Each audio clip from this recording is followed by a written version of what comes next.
Welcome to Summit. In this video, we will show you how to check the balance of your accounts and how to view your debit card transactions. Log in to your account.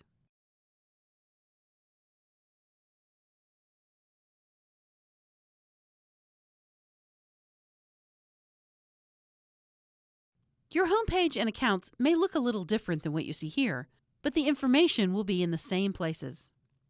In the left column, you see the various accounts you have elected to participate in through your employer.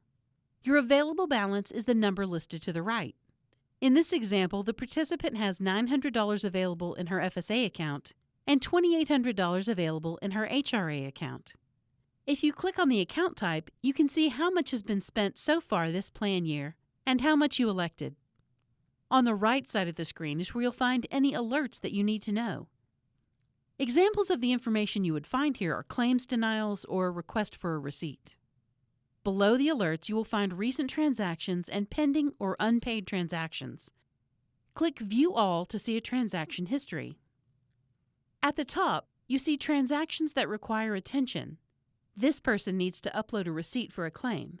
They would just click Upload Receipt to attach a scan or photo of the receipt to the claim. Below is the history of recent transactions. This includes card transactions, reimbursements, manual claims that have been submitted, or any activity that affects the balance of your accounts.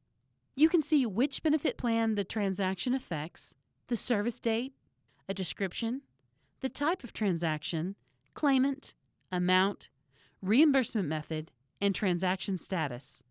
If you click the word under Transaction Type, you can view even more details of each transaction.